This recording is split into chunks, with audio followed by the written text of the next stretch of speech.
Good evening, everyone. Welcome to Introduction to Stargazing. This monthly get-together is a bit somewhere between a course and a book club. The idea is to introduce you to the sky, the stars, the planets, how they move across the sky, what some of their cycles are, much as if we were sort of sitting around a campfire looking up, or in our slightly more city times at the Queen Elizabeth Planetarium, where we planned as a small group to get together to do these types of introductory sessions. But while COVID is in play, we're going to have to keep to the Zoom thing, but looking forward to, well, maybe September we'll start this at the Queen Elizabeth Planetarium, and then we could step outside, and if it's clear after the session, actually go and look through the scope and up at the sky. But first and foremost, these sessions are all about looking what you can see with your eyes. No telescope is required. Binoculars are great if you've got them. We will not be covering things like black holes, dark matter, dark energy, because we've got really good speakers that come to our monthly primary RASC meetings. But I always like to say it's really important to take the effort to step outside and look up at the sky. Sorry, Berta, could you let the people in the waiting room go through? So yeah, it's really important to get outside just about every clear night and look at the sky to reinforce the names of the stars, the names of the constellations, and that's how you essentially learn your way around the sky. Berta and I have tried to design these sessions so that you can enter the loop at any time. You don't need previous experience.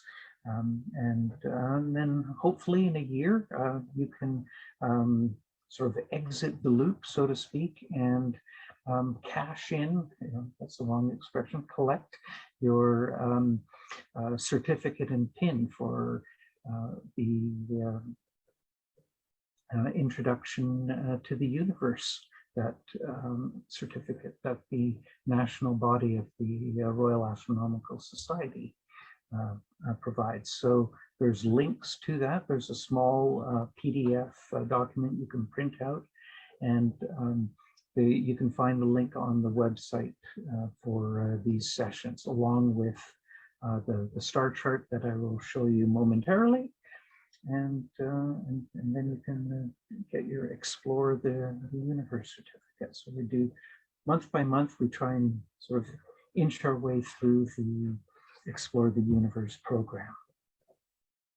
So without further ado, I will stop this one and we'll get on to our main session here.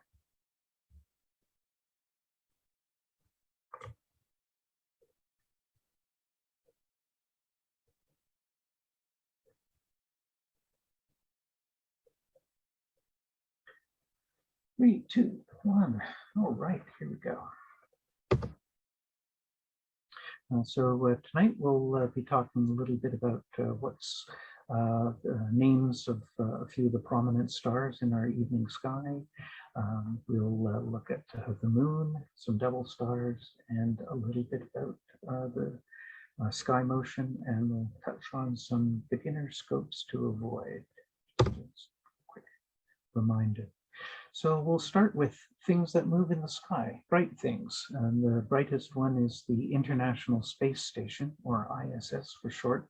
It moves with a speed of about, similar to a high-flying jetliner, apparent speed as it crosses the sky. In reality, it's actually moving a lot faster. It only takes 90 minutes to do a complete circle of the Earth at 40,000 kilometers. So it's really booting it a lot faster than a plane. But to our eyes, as it crosses the sky, it appears to be moving roughly the same angular speed. So we do have some quite good passes in the evening here. If we finish early enough and it clears enough off to the southwest, if only for under a minute it shows up. But if you go to Heavens Above, or the web page that I highlight, or that the series is connected to, you can see this list. But at Heavens Above, you can actually click on it and you'll see a chart. But we've got some really nice bright ones coming through in the evening hours, very high in the south, and tomorrow evening, for example, just after 6 o'clock, high in the south, it'll be nice and bright. But by the second week in February, they'll be shifting over to the morning sky, which you might be able to see them then if you're out walking the dog or out for a jog. Okay, so what is the evening sky like?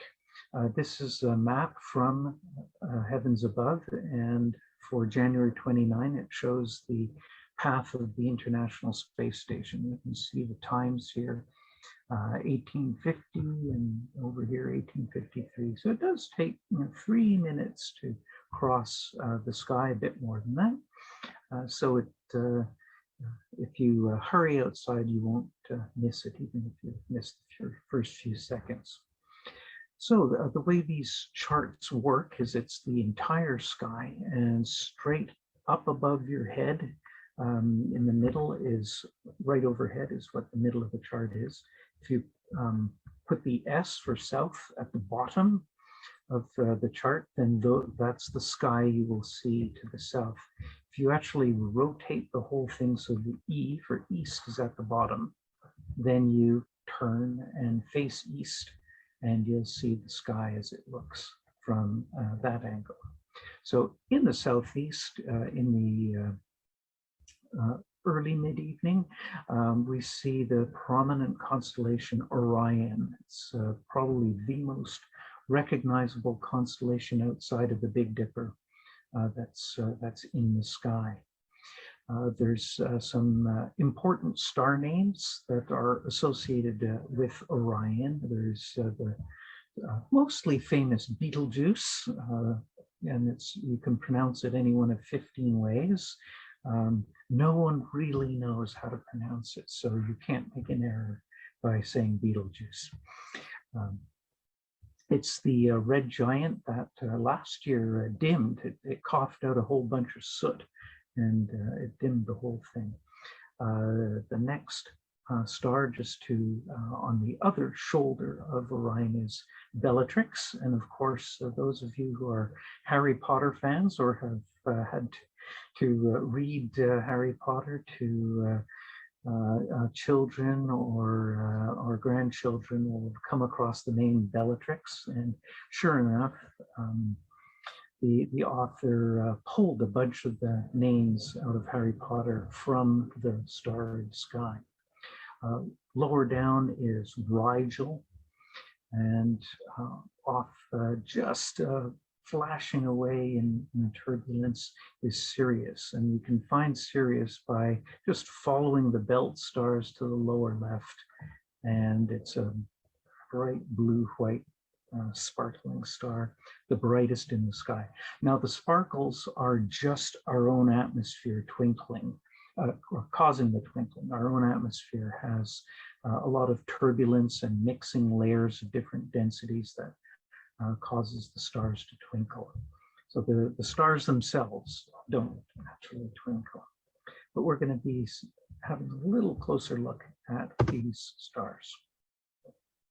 So in the Western European Greco-Roman mythology, Orion is a warrior or hunter. And so here he is in the 16th century Uranometria with Betelgeuse as one shoulder, Rigel as another.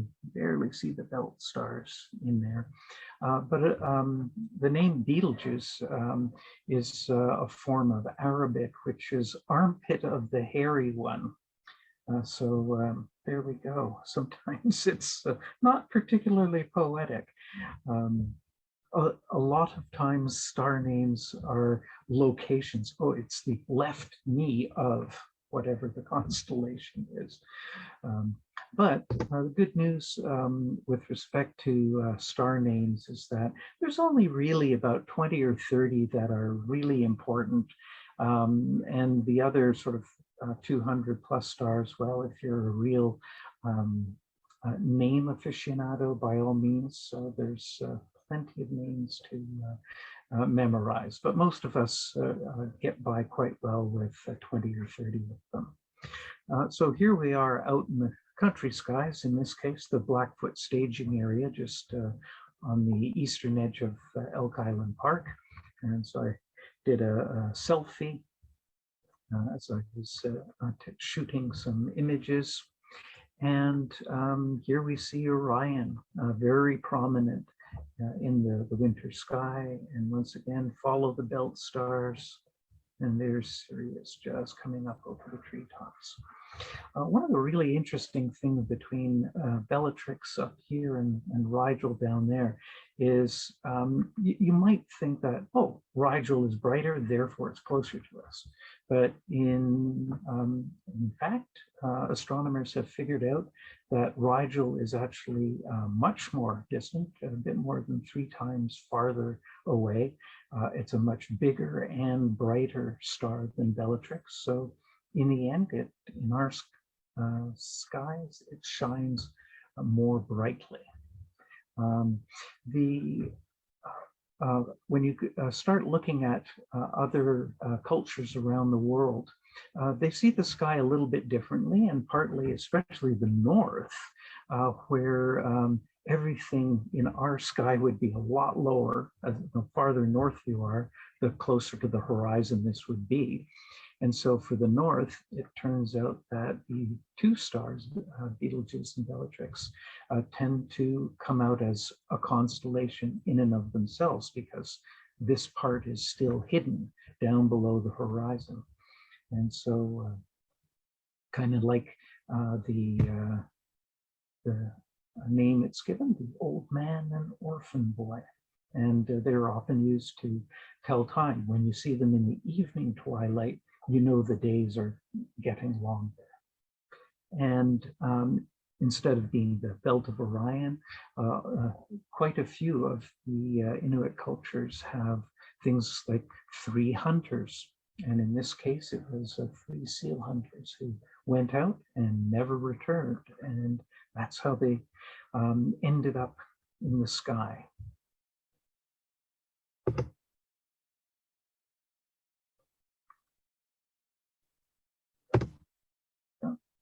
Oh, sorry, skipped one a little fast there. Let me go back. Here we go. Now, in the city, we've got a lot more light pollution, and as prominent as Orion is, it can be tougher to see if you've got a lot of lights facing you, as I did in this case. So a Betelgeuse up top, Rigel down below, the 3 belt stars, and again, pointing down to Sirius. So this is that whole sort of cycle of what I was saying. You just sort of keep on looking at this. Imagine you've traveled to a new city, and you're smack downtown on the main avenue, the belt.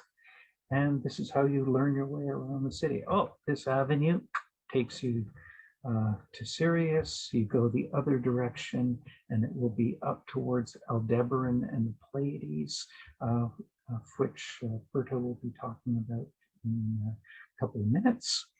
And then we always try and use in the sky these anchors that you can always come back, because there's piles of stuff in the sky that's a lot more subtle, a lot less impressive.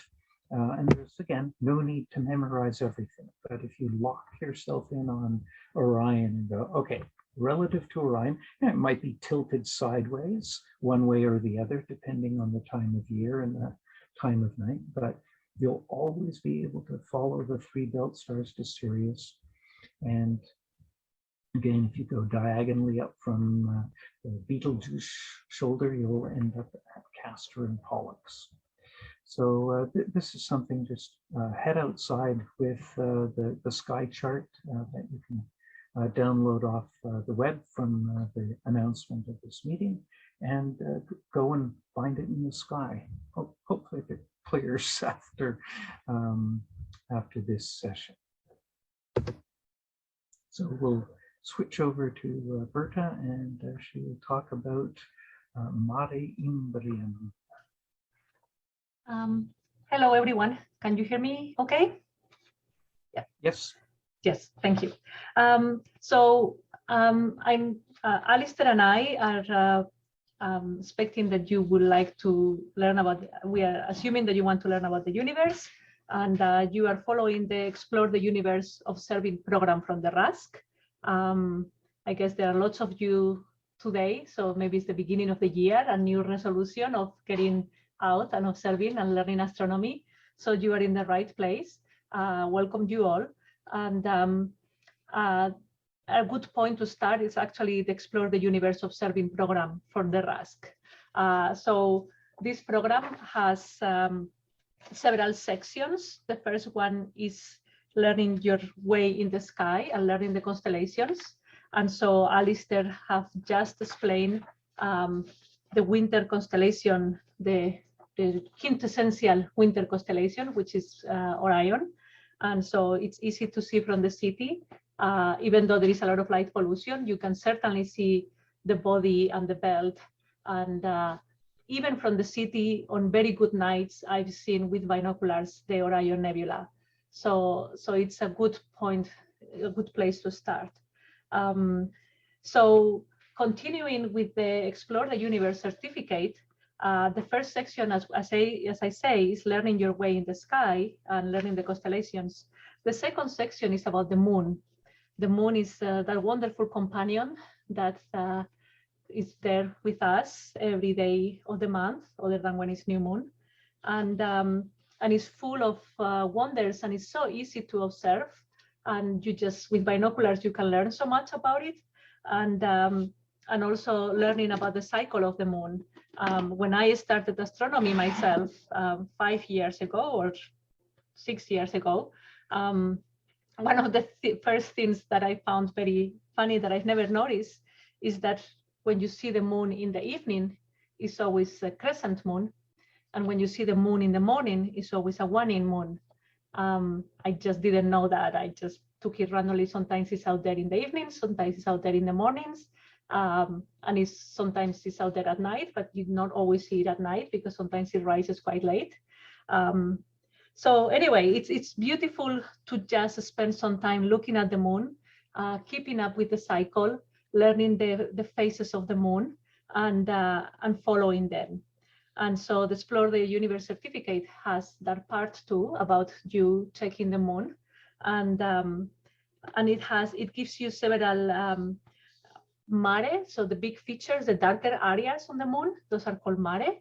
And it also gives you some craters that you can learn and locate. And here in the Explore the Universe certificate, every month we feature one of the Mare, one of the Maria, and then we feature one of the craters that you could go out and try to find with your binoculars, even from the city. The moon is something that you can totally see from the city, and it's so much. It's a lot of fun to observe and learn. So today we are featuring Mare Imbrium, the one shown in the image, this Mare, as is explained in the Explore the Universe certificate, is 1,250 kilometers across, and it's a large impact basin, which is to say that because most of the Mare in the moon are actually impact basins. There are areas where a big asteroid or a small asteroid hit the moon, and then that happened quite a long time ago, 3 billion years ago or something, about that time. Some of them are newer, some of them are older, but some billion years ago. And that's when the moon were forming, and there were a lot of more asteroids going around the solar system. And those some of those asteroids will hit the moon, and there was lava at that time. So lava will come out in the impact areas and it will form these darker areas. That is a slightly different kind of rock than the one that is a little bit clearer. And so Mare Imbrium, which is the, Alistair, can you please with the mouse circle it so that people can see? That is Mare Imbrium. It's a large impact basin. So that was created from the impact of an asteroid.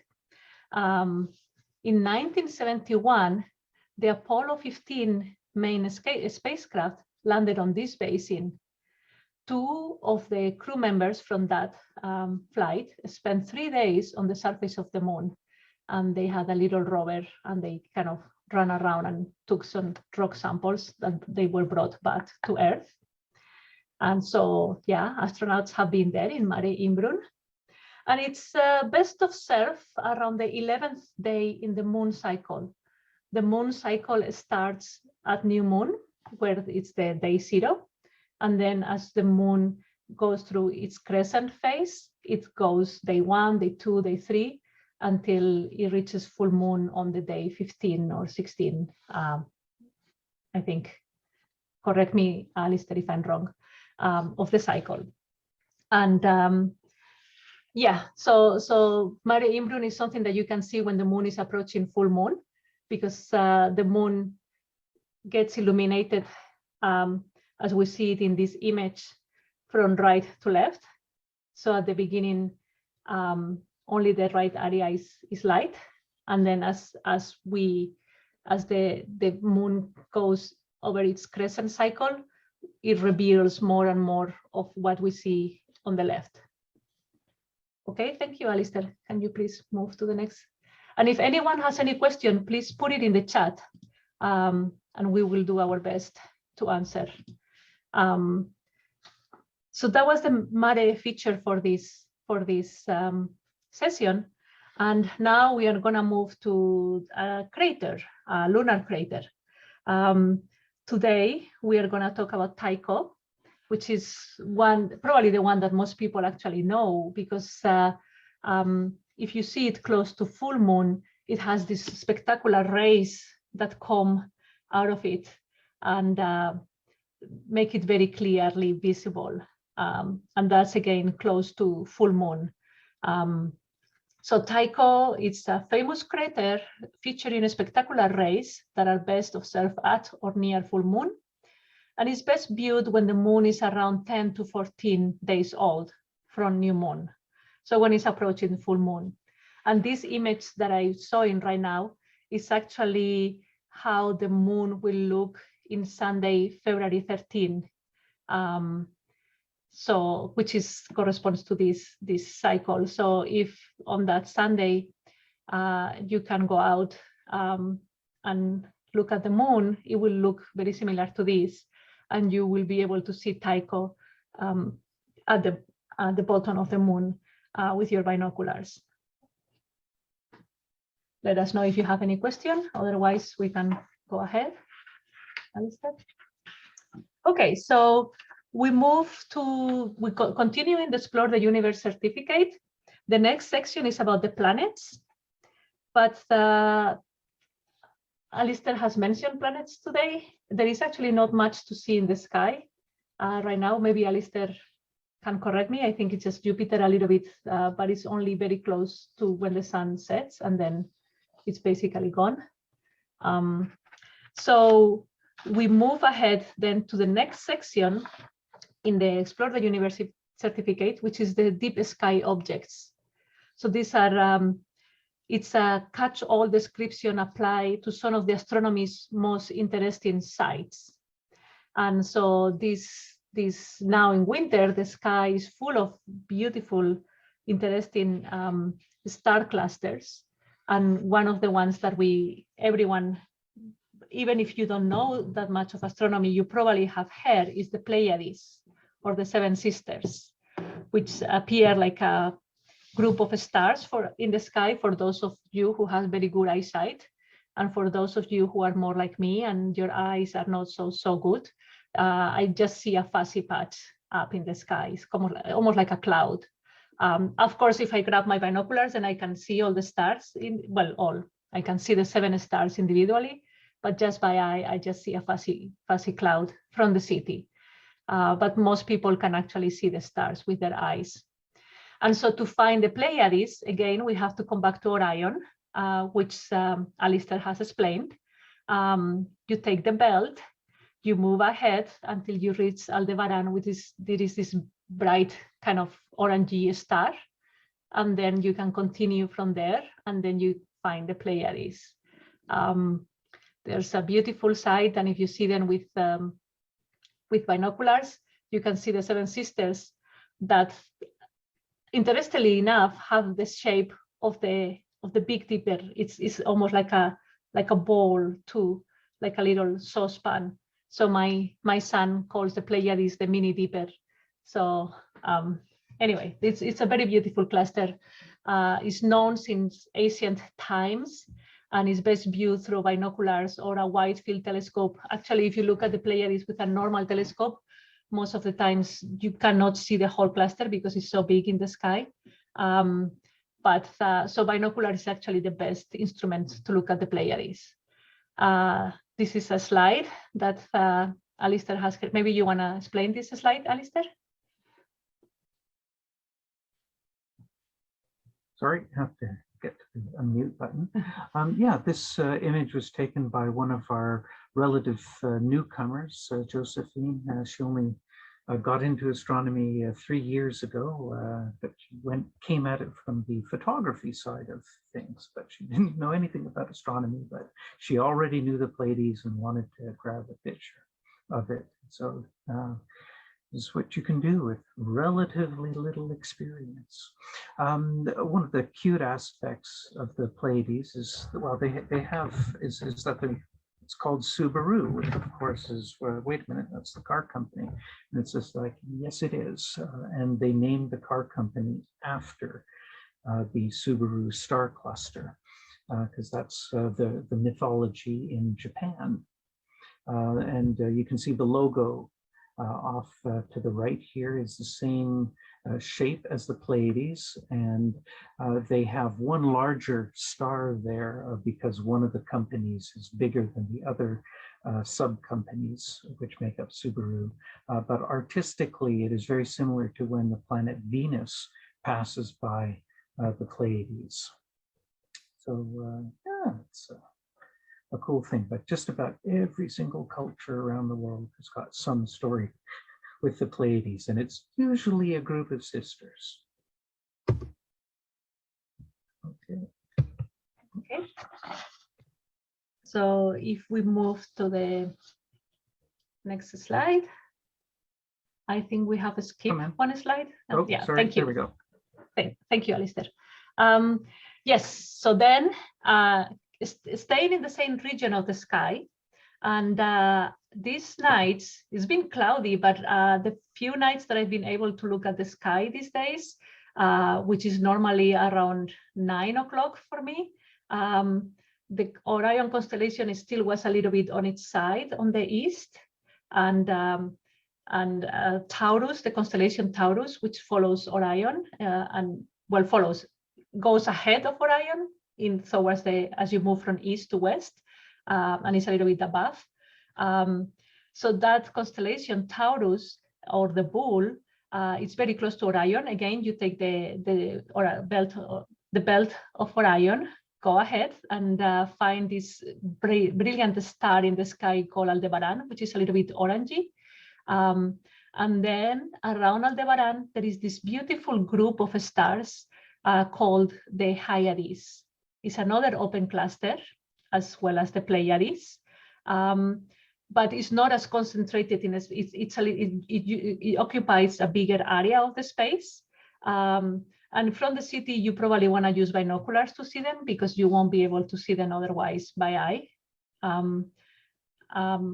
And so the Hyades is open star cluster again. It's a group of stars that are gravitationally bound to each other. And they form the V-shaped head of the bull from the constellation Taurus. and Aldebaran, which is this bright star that is a little bit more orange in color, is actually the eye of the bull. While it is visible, easily visible with the unaided eye, a closer look with binoculars will show you the beautiful and colorful double stars, Theta and Delta, that I'm going to talk about later. So it is a beautiful cluster to look at with your binoculars, and it's around 153 light years away from us. Yeah, and again, if you have any questions at any moment, please write it in the chat, and we will try to and maybe Alistair, you want to display the pictures, or you want me to explain them?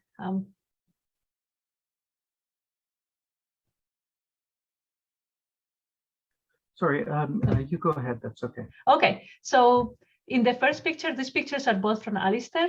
In the first one, you can actually see Orion at the bottom with the belt, and then you move ahead a little bit. And that's actually how I see Orion these days when I look out.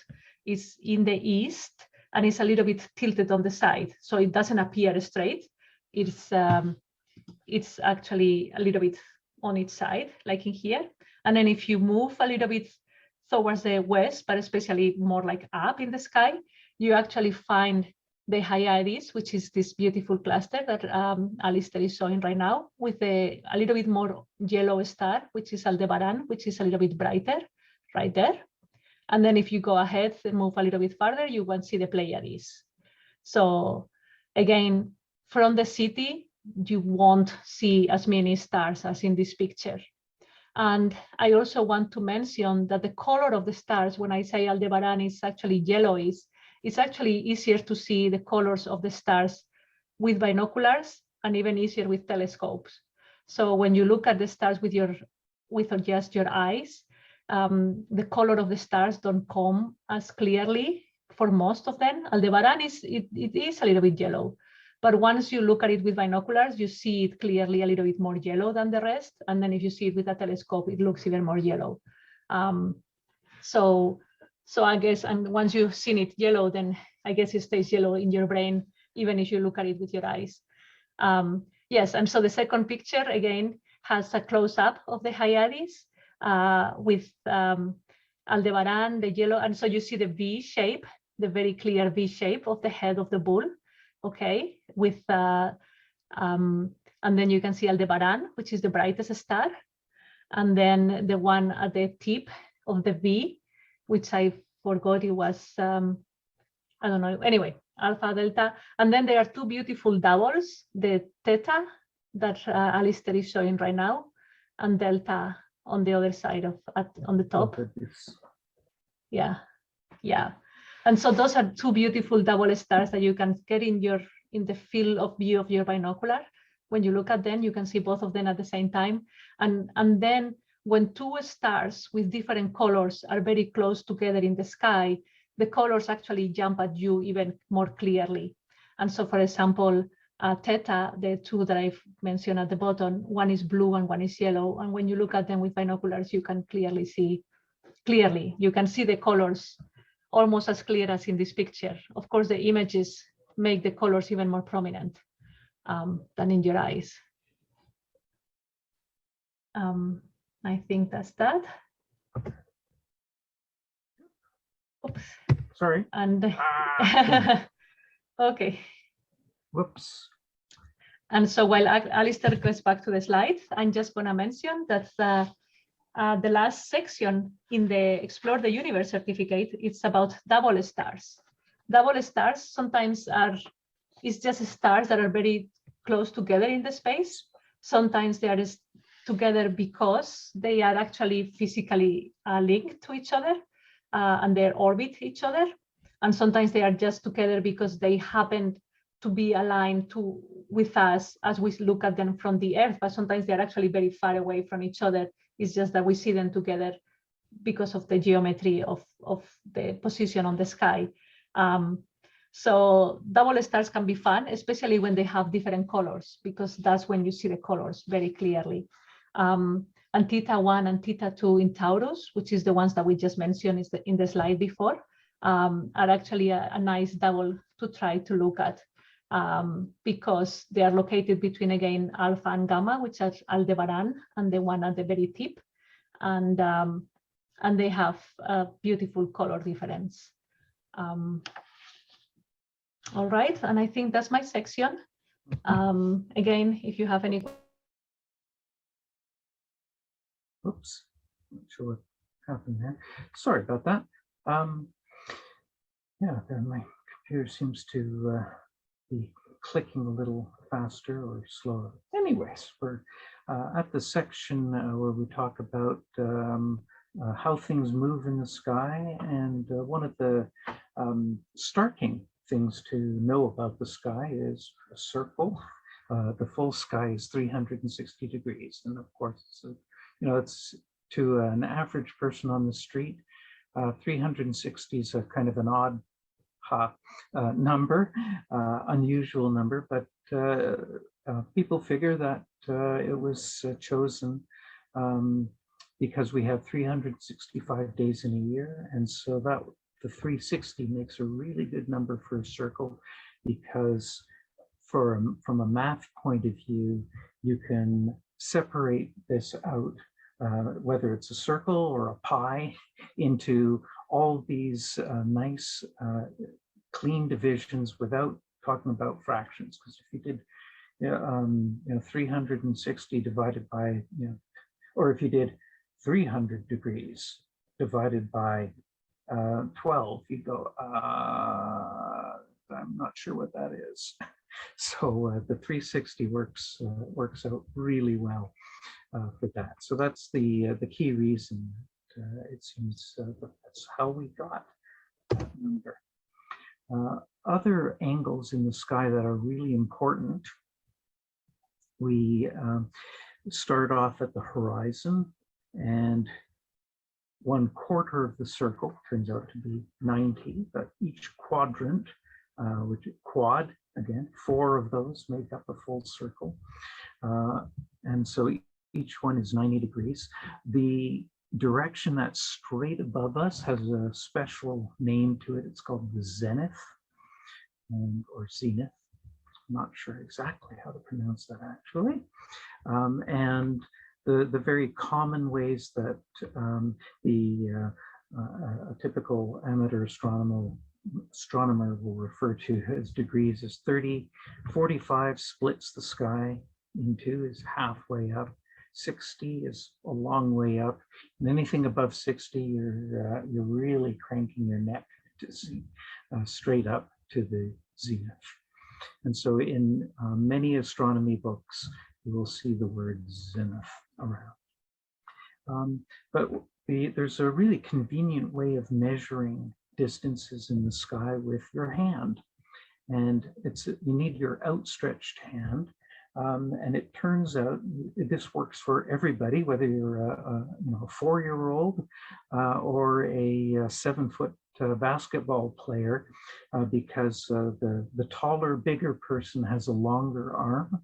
So their pinky, when they put it out at outstretched hand, or whether it's a 4-year-old with their shorter arm, well, their pinky is smaller and it's closer. So it all balances itself out just beautifully. So if you hold your pinky up outstretched, that's 1 degree, and 1 degree is about twice the angular size of the moon. So you could actually fit 2 full moons underneath your pinky when you hold it out at arm's length.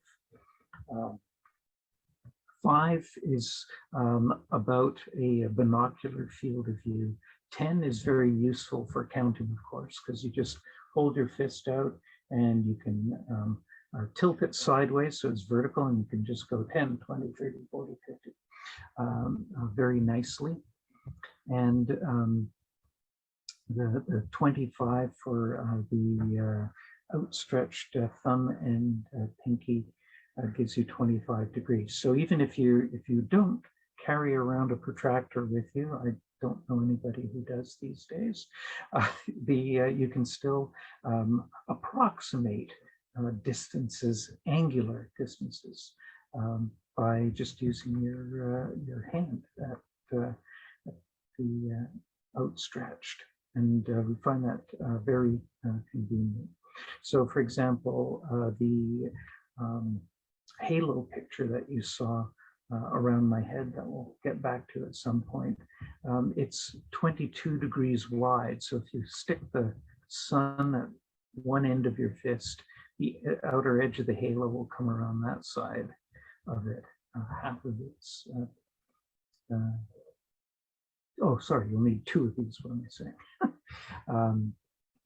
So if you block the sun with your thumb, your pinky will just go outside the edge of the 22-degree halo. And so that's to something that's worthwhile remembering in the sky, because if someone said, oh, I saw a meteor, and they ask you, well, where was it? You can say, oh, it's about 10 degrees from Bellatrix there. And everybody who's done visual astronomy will go, oh yeah, I know just exactly where you're talking.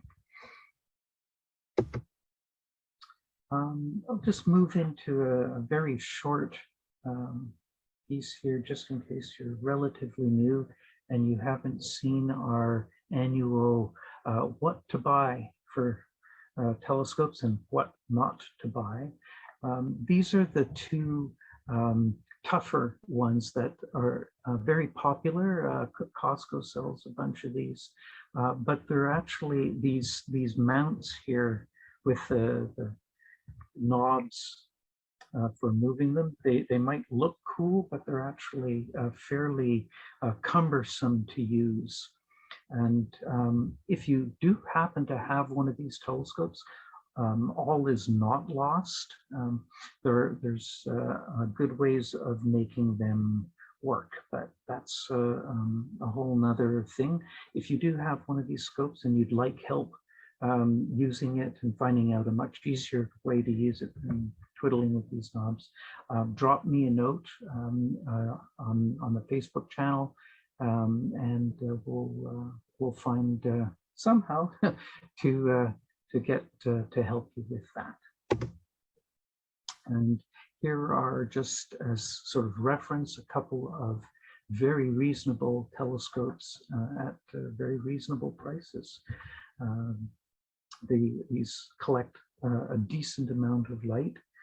This one is all manual. It's just up, down, left, right, very easy to use. Has a finder with a little red dot that once you align it, it makes it very easy to point at things. And if you or a family member are a little more, I really need my phone and my tech with me, one of these StarSense telescopes works quite well.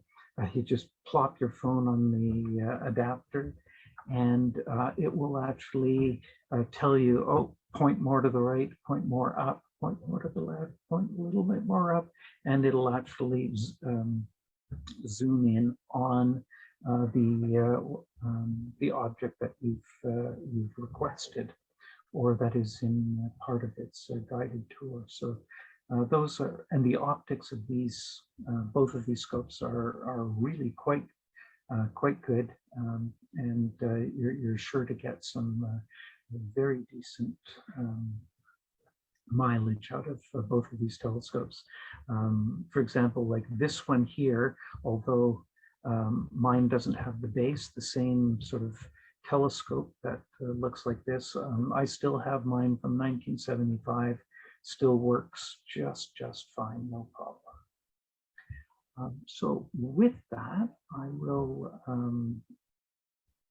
end the session on PowerPoint. Move into gallery mode here, and if you have a question, by all means, either unmute yourself or raise your hand or drop something into the chat, and ask away. And we'll kind of do the same thing next month, but we'll focus on a different part of the sky. We'll look at a different part of the moon, and also to not forget, Jeff Robertson here in 1 week's time will be doing a What's Up in the Edmonton Sky for February. So you're more than welcome to join us for that particular thing. So there'll be a little bit of repetition as to something like Betelgeuse, but that's a little bit of repetition is a good way to remember all these fancy names. Thank you, Alistair. I just wanted to mention that if you are interested in buying a telescope, eyepieces, binoculars, and astronomy equipment in general, there is a store called AllStar Telescope that actually just moved to Edmonton right now and opening them. They used to be in close to Calgary before. They have a long history and they know what they are doing and they carry good equipment and they stand by their equipment. So if they will show you how to use it and they will show you if you need to repair or change something, they will be there for you. So don't buy in Amazon or other places because these people, they know what they are doing and they will stay by your side.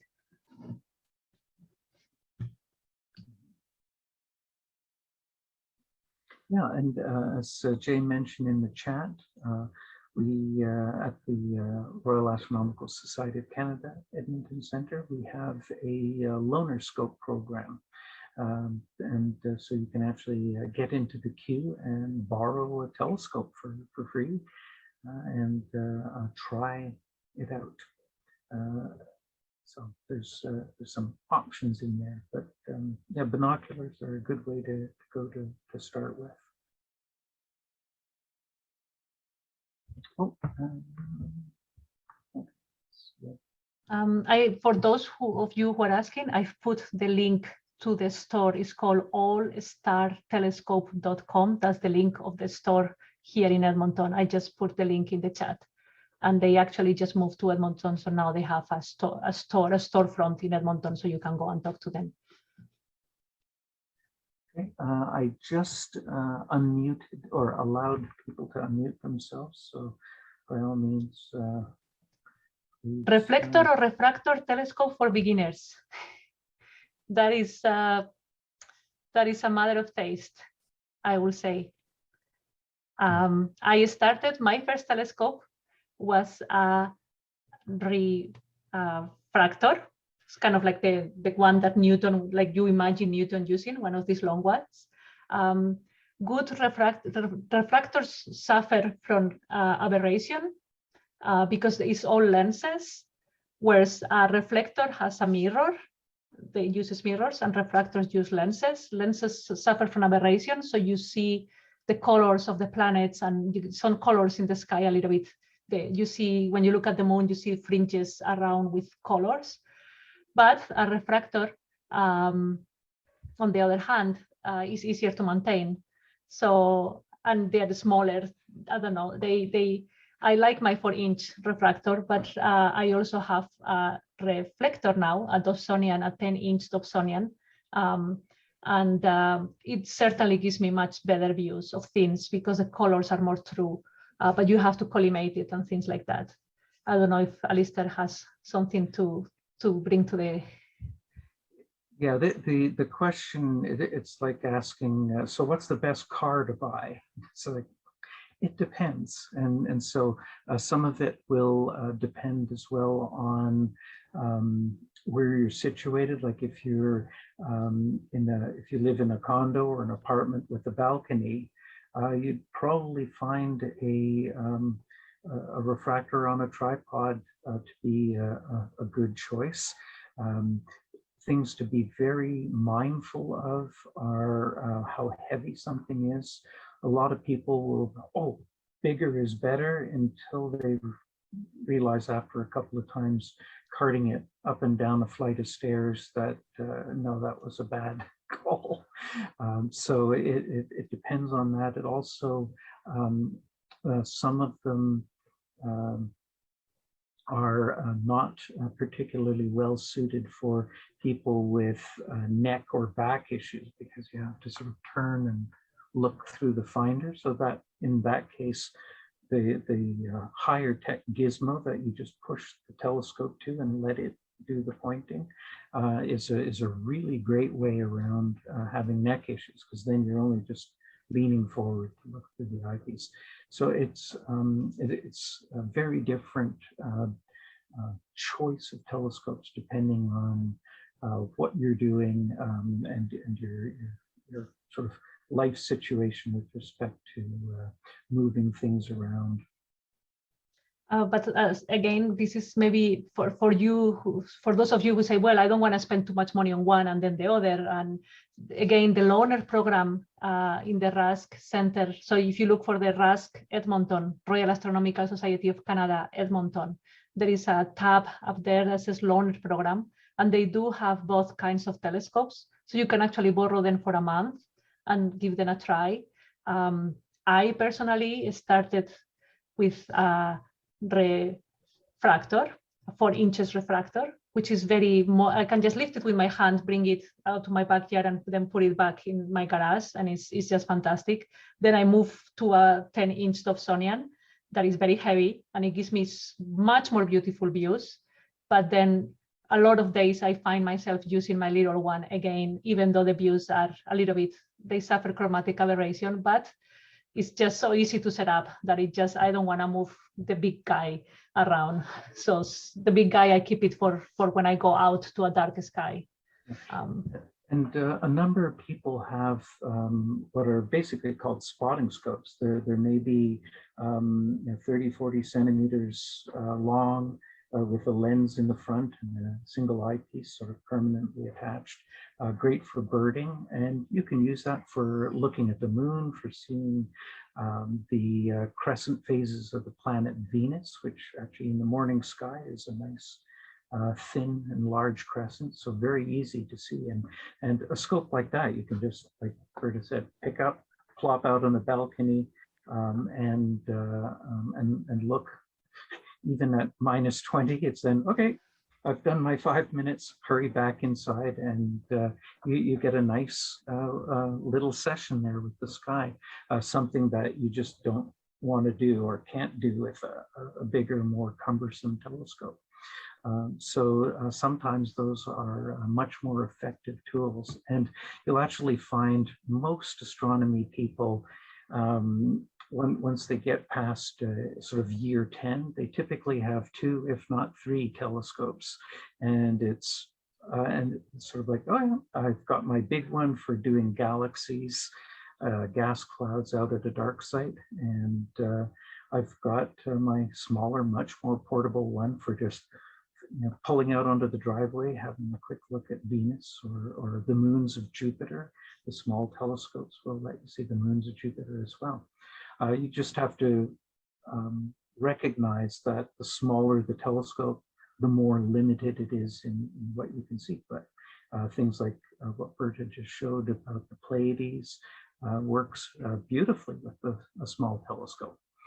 But if you're hunkering for distant galaxies and compact star clusters, then yeah, you need to go to a bigger telescope. But as long as you keep your sort of mindset, oh, this is what this scope is for, that's what that scope is for.